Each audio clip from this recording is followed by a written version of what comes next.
Dispetcherim zo'r bo'ladi. Chikagoga keldim. Nihoyatda sovuq ekan. Aka, meni bir issiq joylarga jo'nating dedim. Chikago sovuq ekan dedim. Bir soatdan keyin telefon qildi. Aka dedi, zo'r yuk bor ekan dedi. Xo'p, desam. Washington, Seattle'ga Chikagodan bordi keldi dedi. Xo'p, dedim. Men Amerikaga 6 oy bo'ldi kelganimga. Qishda Washington, Seattle'ga borish xatoligi esimdan chiqib qolgan ekan. Qiziqtirsa, shogird bor, bir yo'l uzun yo'lda bordi keldi. Ancha usta bo'lib qoladi, yaxshi bo'ladi. Ha, bo'pti berdim.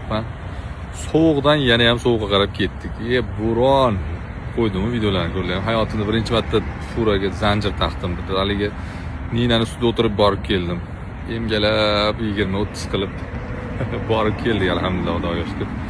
Hozir endi aka dedi, endi issiq joyga jo'natyapsiz dedi. Kesam, mana bu ahvol. 20 soatlik navbat. O'zi yangi yil arafasi shunaqa bizi bo'lib ketadi. Navbat ko'payib ketadi. Ish ham yaxshi, puli ham yaxshi beradi.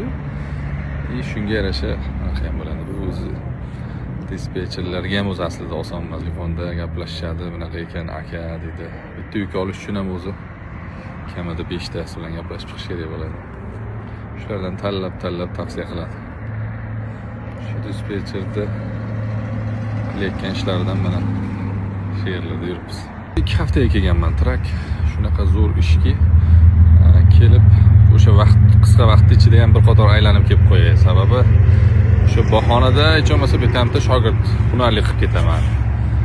Yana rulda o'tirib trakda butun Amerikani ko'rasiz. Har xil tabiatda, yozda, qishda, har xil sehrli diyorda, toza osmonda ko'rib, rosa o'zingiz bilan o'zingiz gaplashadigan zo'r ish mana shu.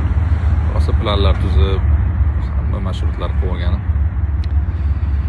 Baraka topgan dispetcherim ham unga ham oson emas.